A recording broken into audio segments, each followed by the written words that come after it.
Toledo, encrucijada de culturas.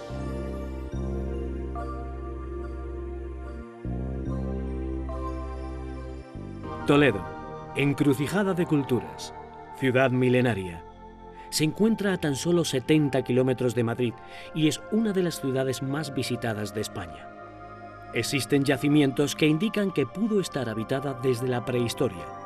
Los romanos tomaron la ciudad como elemento clave para controlar la línea defensiva del río Tajo, y desde entonces ya hay escritos que la citan como Toledo. Durante siglos fue territorio disputado entre árabes y cristianos, y los judíos convivieron con ambos reinos hasta su expulsión a finales del siglo XV. Se rompió así la tradición que había mantenido la ciudad como ejemplo de convivencia y tolerancia entre las tres grandes religiones monoteístas. Sus culturas florecieron aquí y dejaron sus huellas en cada esquina. Hoy, Toledo es la capital de la Comunidad Autónoma de Castilla-La Mancha y sede del arzobispado.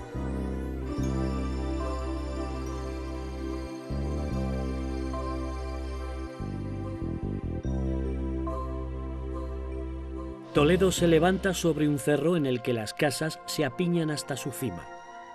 La ciudad ha crecido a las orillas del caudaloso río Tajo, que ha esculpido su particular orografía. Aún se conservan restos de murallas en los límites del casco antiguo. Así se pueden ver las huellas del pasado militar de la ciudad, 1000 veces pretendida por unos y otros durante la Edad Media.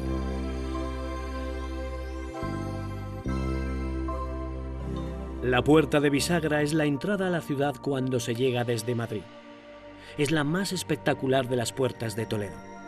El nombre de Bisagra tiene procedencia árabe y significa vía sacra. Toledo fue la primera ciudad que se sublevó contra Carlos I de España y V de Alemania en la rebelión de los comuneros, que consideraba al monarca un extranjero.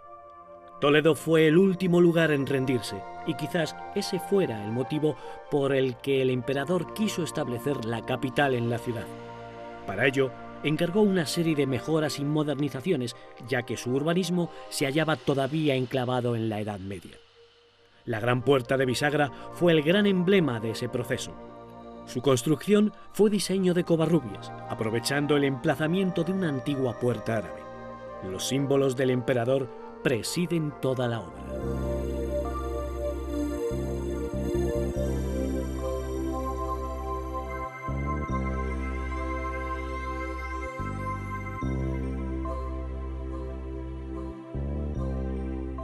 Tras la fachada principal se encuentra el patio de armas.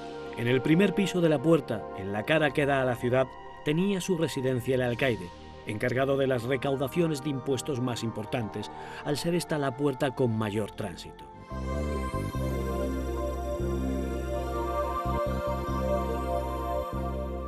En ambas caras de la puerta se pueden observar el águila bicéfala, escudo de Carlos I. Tan prendado quedó de la ciudad que decidió regalar su emblema a la misma. Desde entonces es también el escudo de Toledo.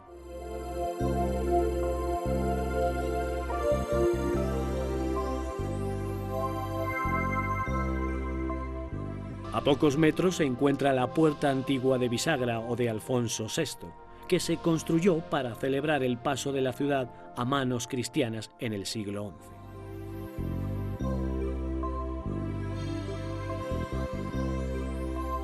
La Puerta de Bisagra abre paso al barrio del Arrabal, presidido por la iglesia del mismo nombre. Su belleza le ha hecho ser considerada por algunos como la Catedral del Mudéjar.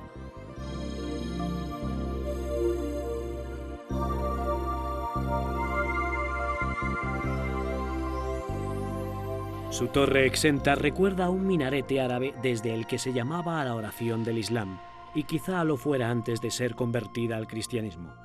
La iglesia de Santiago del Arrabal es una de las mejores muestras de cómo las influencias cristianas y árabes se diluyen en una sola obra final.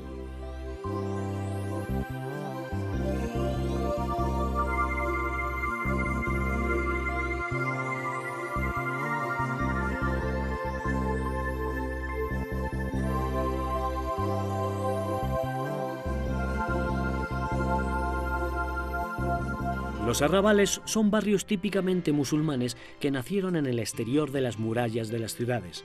Gozaban de gran autonomía con sus propios mercados y mezquitas.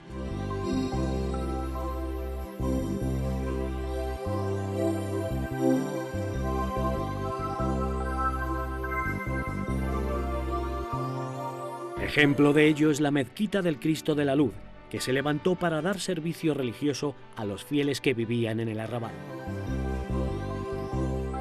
Es la mezquita que mejor se conserva de toda la ciudad y, aunque luego se consagró al culto cristiano, la que mejor recuerda el pasado de una cultura que gobernó Toledo durante más de 3 siglos.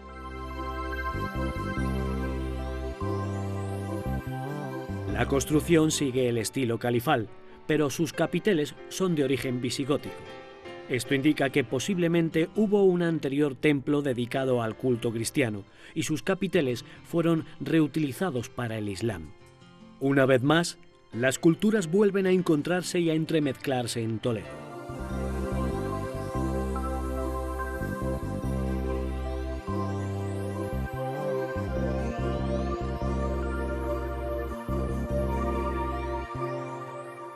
El barrio del Arrabal concluye en la plaza del Zocodover, el lugar más animado de la ciudad. En la época árabe se utilizaba ya esta explanada como lugar de comercio. Su nombre, Zocodover, significa precisamente mercado de las bestias. Hoy es el centro económico y social de Toledo, donde se cruzan turistas, caminantes, coches, tiendas y restaurantes. Una clara vocación comercial que arrastra desde lejos, pues durante siglos los artesanos tenían en los soportales sus viviendas.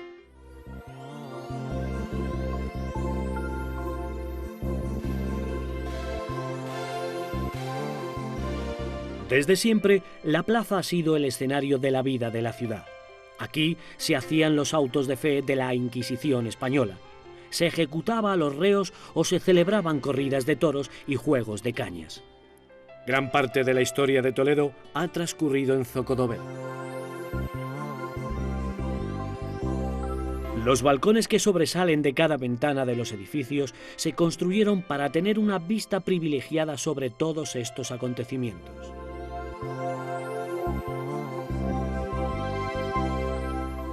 Zocodover es un buen lugar para descansar tomando un café en una de sus terrazas y disfrutar del trasiego de gentes que vienen y van.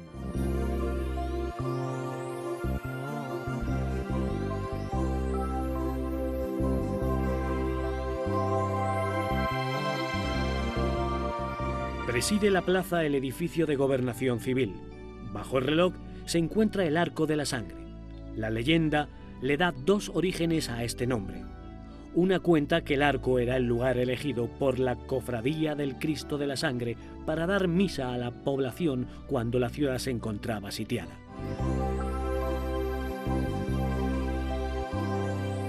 La otra leyenda cuenta que en la Guerra de la Independencia contra los franceses, en el siglo XIX, por aquí bajaban ríos de sangre.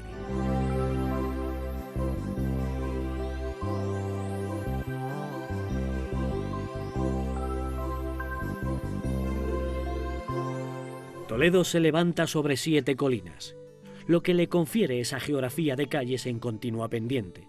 Sobre la colina mayor, en el punto más alto de toda la ciudad, se levanta imponente el Alcázar.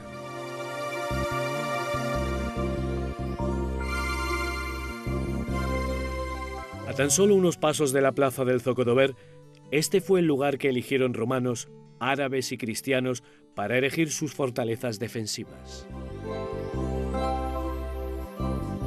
Carlos V encargó rehacerlo por completo de nuevo para poder tener un lugar de residencia digno de un emperador en Toledo.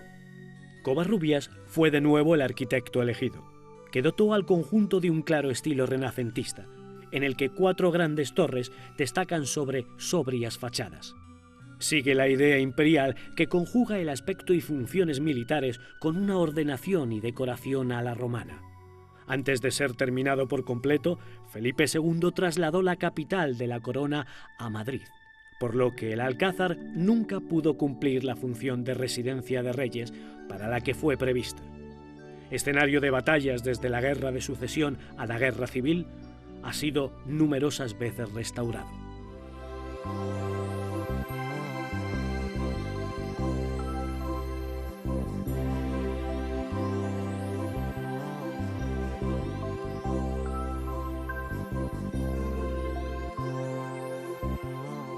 En su interior, el patio conserva toda su vistosidad.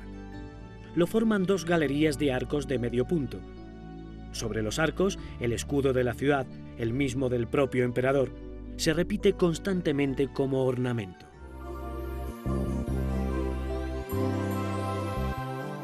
En el centro de la explanada se alza una estatua del emperador Carlos V vestido a la romana, ensalzando así el ideal de César romano que siempre le acompañó.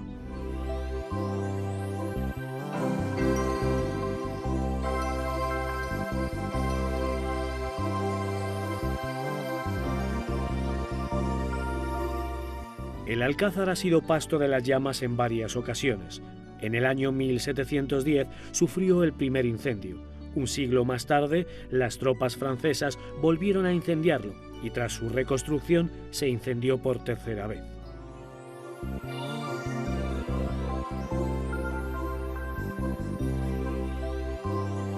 En el diseño de la escalera imperial colaboraron hasta 3 arquitectos diferentes.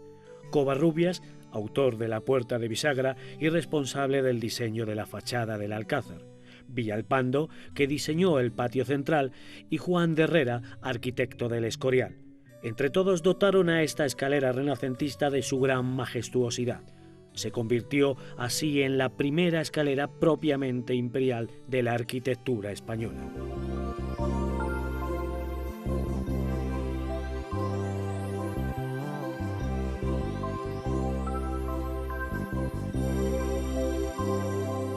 La escalera fue prácticamente destruida tras los intensos bombardeos que sufrió el Alcázar durante la Guerra Civil Española. Tuvo que ser reconstruida copiando fielmente a la original, recuperando así su antiguo esplendor.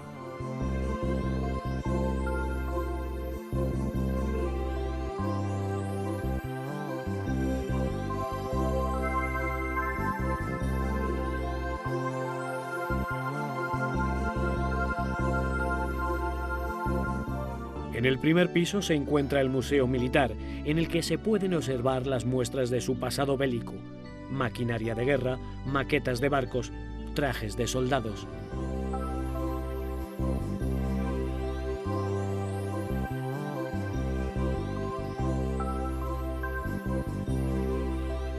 En el futuro, el Alcázar albergará el Gran Museo Militar del Ejército de Tierra, que trasladará su sede desde Madrid. Se reconoce así su importancia como testimonio de la historia de España. El museo hará un recorrido histórico a través de los acontecimientos bélicos que configuraron el país tal y como lo conocemos hoy.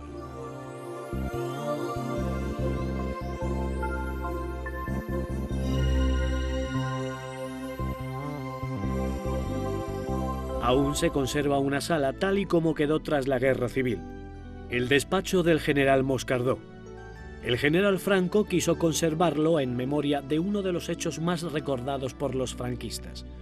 Cuando el ejército republicano apresó al hijo de Moscardó, le ofrecieron salvar su vida a cambio de su rendición, pero el general prefirió sacrificar a su hijo antes que entregar el Alcázar.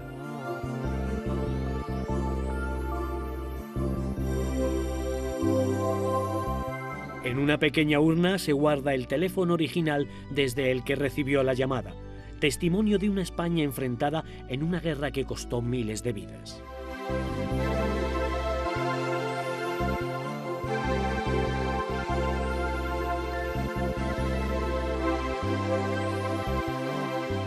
En el camino que va desde la plaza del Zocodover hasta la catedral se encuentra la calle del Comercio. Aquí se concentran buena parte de las tiendas de Toledo. Ya desde antiguo era el lugar elegido por silleros o herreros para atender las necesidades de los hidalgos. Joyeros, zapateros y sastres satisfacían los requerimientos de belleza de las damas.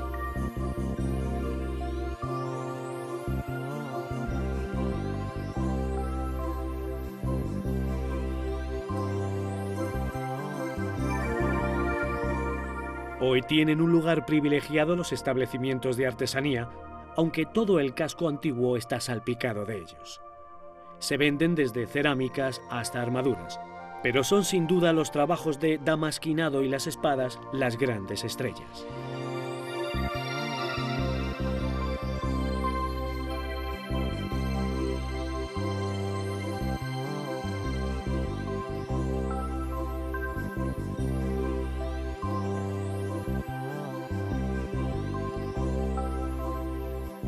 La elaboración de espadas y armaduras tiene una tradición de al menos 500 años.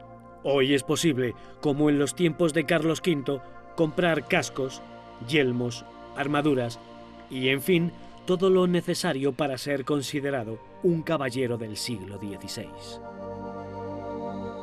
Los toledanos tienen fama de buenos artesanos desde antiguo. Se dijo de ellos que poseían secretos para poder realizar su trabajo como espaderos con tanta perfección. Algunos de estos logran el título de espaderos del rey en el siglo XVI. En una ciudad en permanente conflicto floreció una artesanía que le dio fama mundial. Hoy se mantiene más viva que nunca gracias al auge del turismo, siguiendo en su mayoría el proceso de fabricación manual a manos del artesano.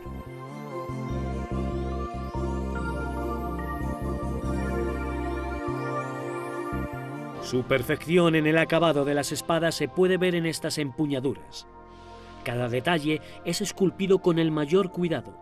Hasta los artesanos de Toledo han llegado los estilos de todas las partes del mundo y es posible encontrar auténticas réplicas de las espadas del siglo XVI hasta katanas japonesas.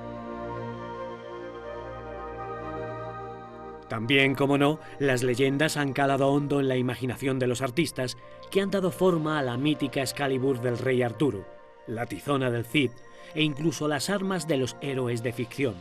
Todo tipo de espadas imaginables se pueden encontrar en las tiendas de Toledo.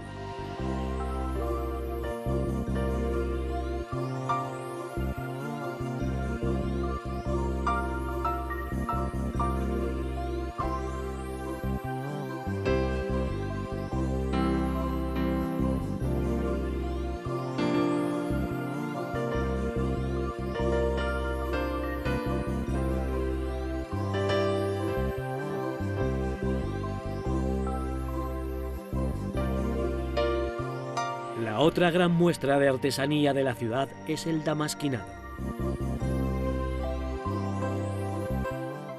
Esta técnica consiste en incrustar hilo de oro en otro soporte menos noble, como hierro, cobre o bronce.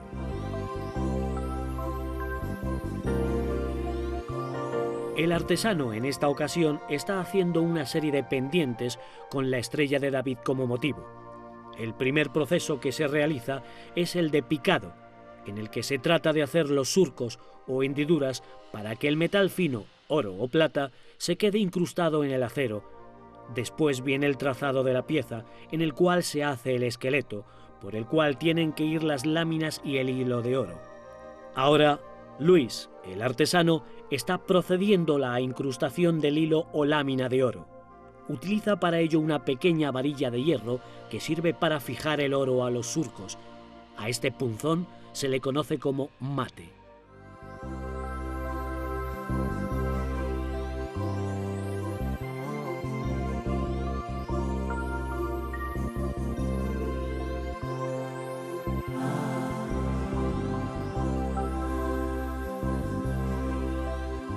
Con Con gran destreza, traza el dibujo incrustando el hilo de oro con el punzón, con un manejo de años y años de dedicación al damasquinado.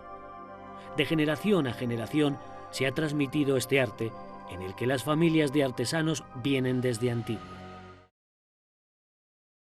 El arte del damasquinado era ya conocido por los antiguos egipcios, pero fue en Damasco donde floreció, y desde allí llegó a Toledo a través de la dominación musulmana.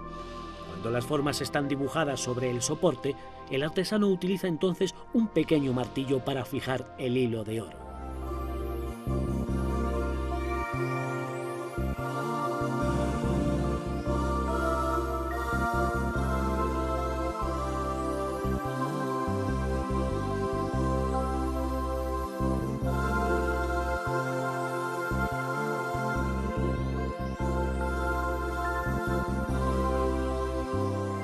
Estos pendientes son el resultado final.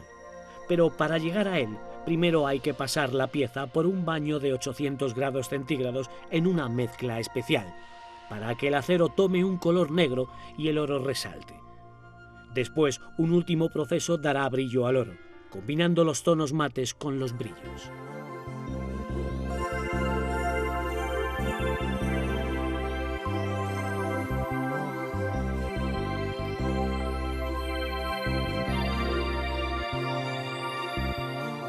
El damasquinado es común sobre platos, jarras, pequeños baúles y sobre otros muchos soportes. Los objetos se convierten así en pequeñas joyas. Las calles de Toledo están llenas de tiendas donde se pueden apreciar muestras de este arte sobre un pequeño plato o vasija, con sus reflejos dorados o plateados.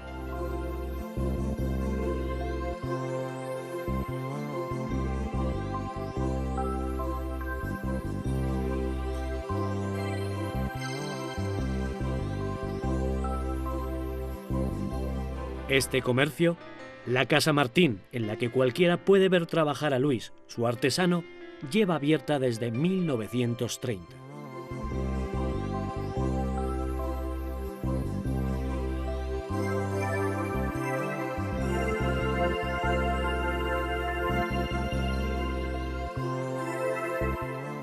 Sobre la calle del Comercio se levanta orgullosa la torre de la Catedral Primada de Santa María.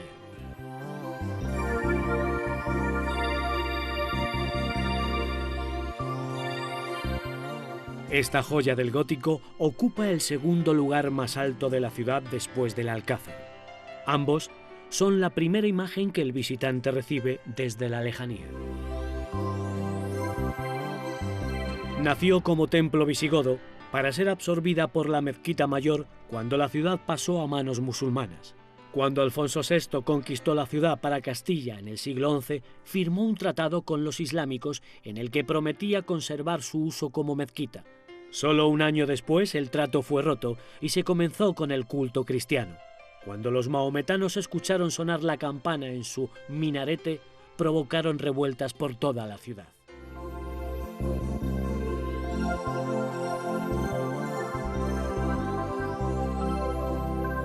Casi 2 siglos después, el estado ruinoso en que se encontraba la antigua mezquita provocó que se comenzaran las obras de la actual catedral. Los mármoles del antiguo templo fueron aprovechados en algunas de las columnas del interior.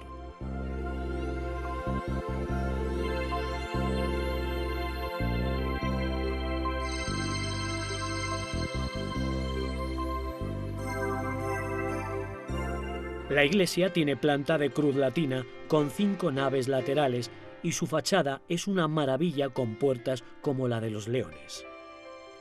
Contrariamente a la corriente gótica, la catedral solo tiene una gran torre en vez de las 2 al uso. Está rematada por una esbelta aguja flamígera y en su base se encuentra el tesoro catedralicio que se saca cada año para la procesión del Corpus. La torre campanario tiene una decoración de azulejos mudéjares traídos desde Valencia.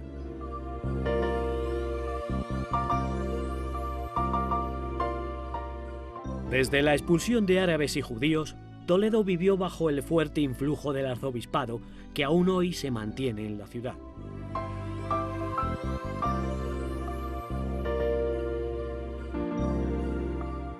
La Catedral Primada es una de las más hermosas de España y por sí sola un poderoso motivo para viajar a Toledo.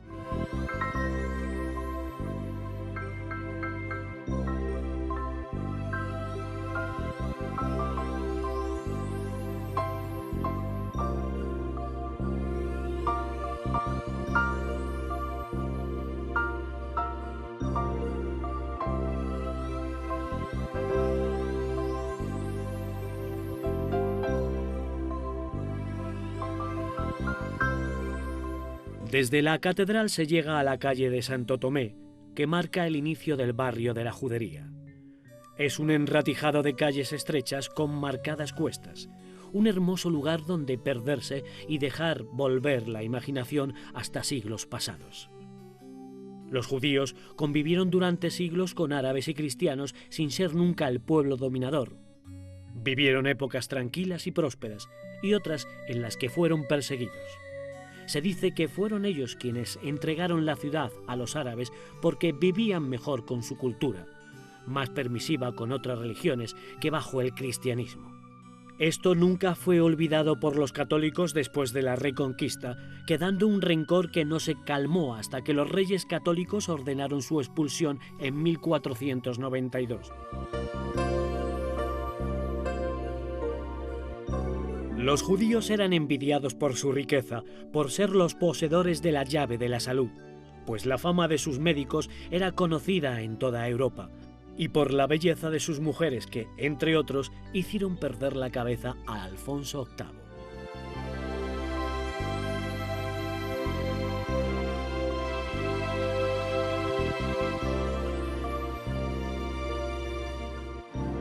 La Sinagoga del Tránsito se construyó para responder a las necesidades de culto del pueblo hebreo. Su benefactor fue Samuel Leví, tesorero de Pedro I de Castilla. Es la mayor sinagoga de España y en su interior se puede visitar el Museo Sefardí.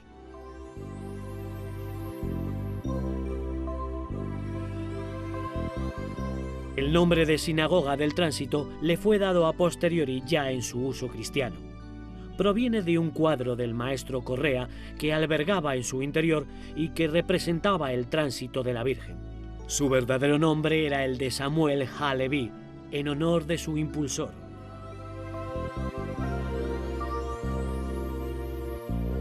El templo es considerado la mejor muestra del mudéjar toledano, ya que los judíos también usaron la herencia arquitectónica árabe en sus construcciones.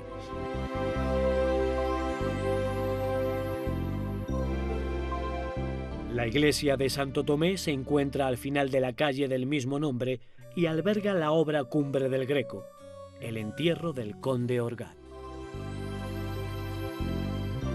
El lienzo se realizó por encargo del párroco de Santo Tomé, deseoso de perpetuar la memoria del conde Orgaz, promotor de la iglesia. Destacan en estas dos partes muy diferenciadas, en primer lugar, la parte inferior, donde el cuerpo sin vida del señor de Orgaz es sostenido por dos santos, San Esteban y San Agustín, cuyo vestuario rico en color, adornos y detalles contrasta con el riguroso luto del cortejo fúnebre. Entre ellos se puede distinguir el autorretrato del propio pintor.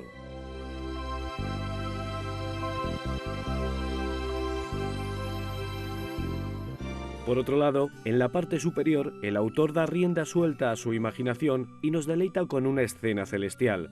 Un ángel sube el alma de Orgaz hasta Cristo, asistido por la Virgen y San Juan. Se aprecia en esta parte la desigual disposición de los diferentes personajes, así como los tonos empleados, más vivos y luminosos, en contraposición a la parte inferior, que resulta más lineal y contenida.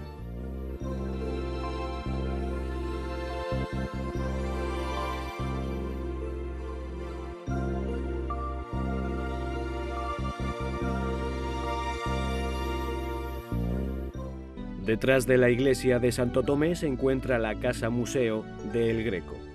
Aunque en realidad el pintor nunca vivió exactamente aquí, dentro se puede contemplar una buena colección de sus obras, así como una recreación de una típica casa de la época. El verdadero hogar del Greco se encuentra desaparecido. Se sabe que estaba en la zona que hoy ocupa el Paseo del Tránsito.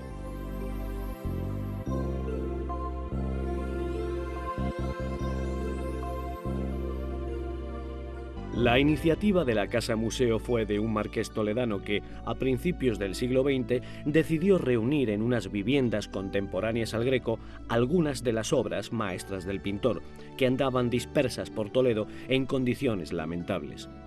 Así fueron conservadas y cuidadas para su contemplación.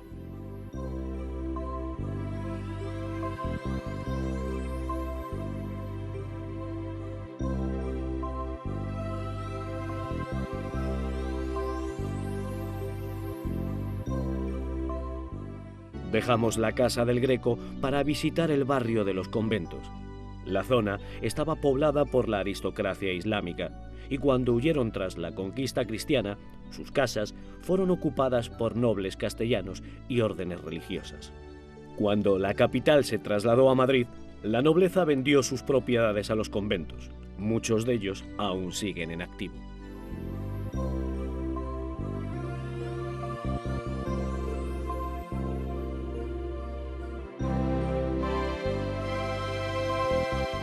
Desde entonces, un profundo espíritu católico impregnó estas calles. Un paseo por ellas nos contagian de la paz y el sosiego que se respira en esta zona de la ciudad, por donde parece no pasar nadie.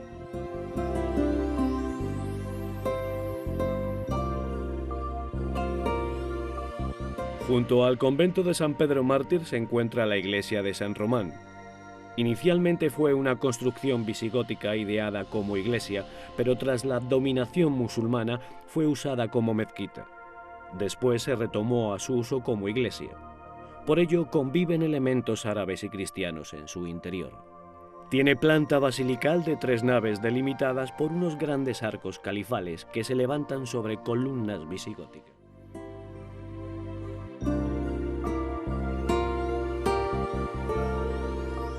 Actualmente alberga el Museo de los Concilios y de la Cultura Visigótica, con restos de columnas, lápidas y otros conservados en la iglesia.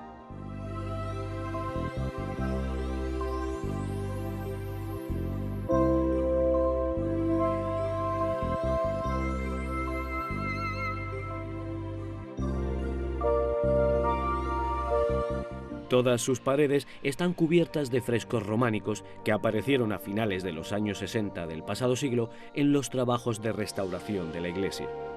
Todavía se puede observar su belleza. Son dibujos de colores planos en los que las figuras están remarcadas con gruesos trazos negros. Figuran decoraciones geométricas o vegetales y representaciones de santos y profetas.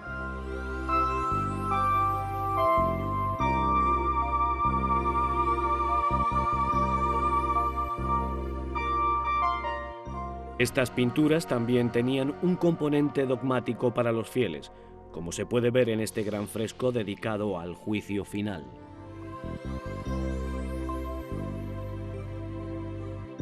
Los muertos se levantan de sus tumbas al sonido de la trompeta del ángel en día de la resurrección de los cuerpos.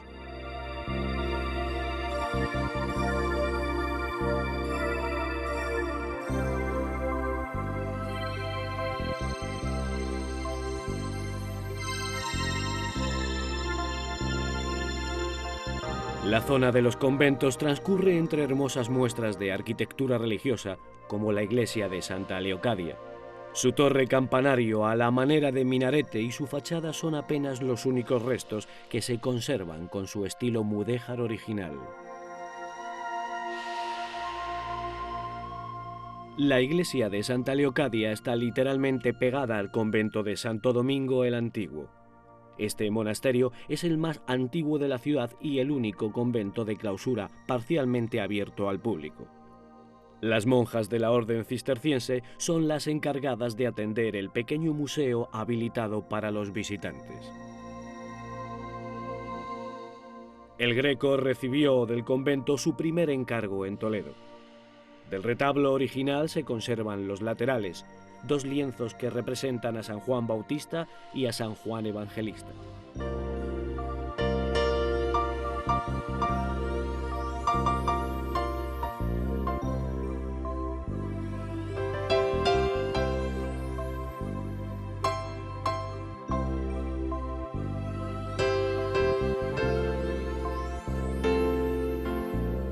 En el crucero se encuentra otro lienzo original del Greco representando la resurrección de Cristo, imagen de grandes contrastes, en el que se diferencian de nuevo el mundo celestial y el mundo terrenal.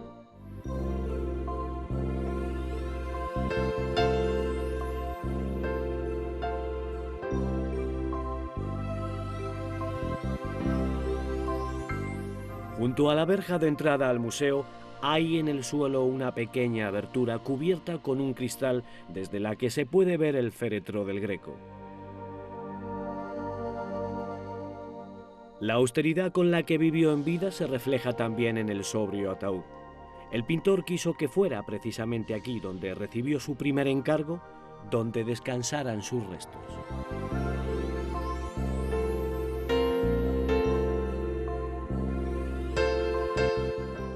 La última estancia abierta al público es el coro, donde se expone el Museo de Arte Religioso del convento. En esta pequeña sala se pueden ver las obras de arte que a lo largo de los siglos ha ido acumulando el convento a base de adquisiciones y donaciones.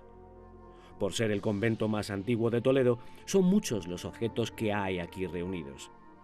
Su archivo es de los más ricos de la ciudad e incluye el testamento de Pedro I de Castilla.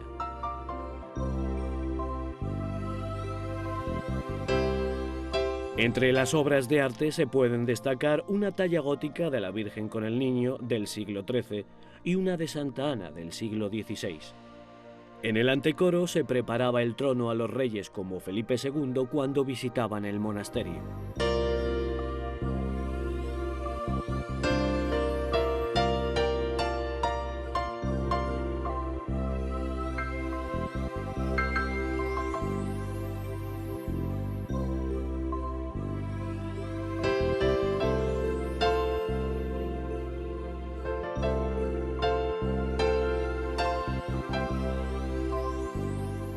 A la salida del casco antiguo, el río Tajo nos recibe en su rodeo a Toledo.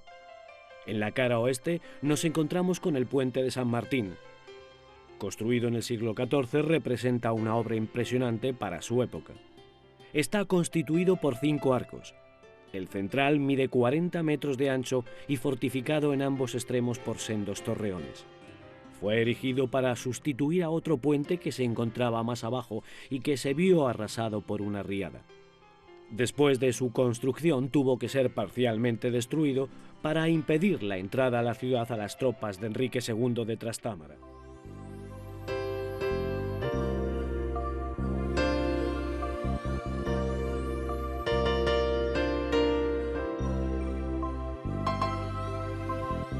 Este puente también fue objeto de leyenda. Cuentan que días antes de su inauguración, el alarife o maestro de obras confesó a su esposa sus dudas sobre la solidez y consistencia de la construcción. Esa misma noche, la mujer prendió fuego al armazón de madera que sostenía el puente para salvaguardar el honor de su esposo. Una vez destruido, tuvo que ser reconstruido nuevamente. La leyenda conoció a la mujer como la esposa del alarife.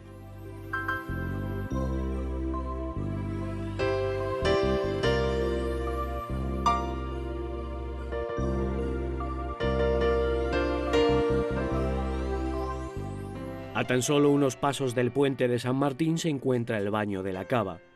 Este pequeño edificio es una cabecera de puente de barcas del siglo XII, donde la leyenda dice que se bañaba Florinda, llamada a la Cava, mientras el lujurioso don Rodrigo la espiaba.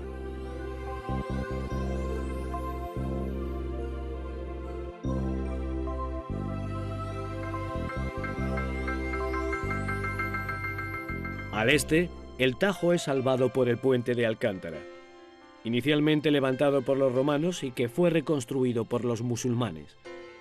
La última remodelación fue encargada por los reyes católicos, lo que ha dejado su forma gótica. El escudo de los reyes quedó esculpido en la piedra.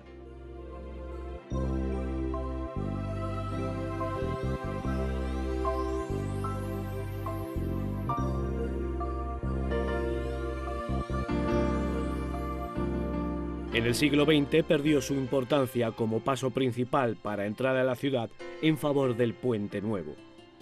Así, el puente de Alcántara cerró su paso al tráfico rodado, permaneciendo solo su uso peatonal. Así, alejado del ruido de los coches, ha quedado como un testimonio más de ese pasado glorioso de Toledo. Uno más de tantos edificios que vieron el recorrer de las civilizaciones. Terminamos así nuestro recorrido por Toledo, aun con la sensación en la retina de haber encontrado una ciudad testigo de luchas y batallas a lo largo de la historia, pero una ciudad también encrucijada y ejemplo de convivencia entre culturas milenarias.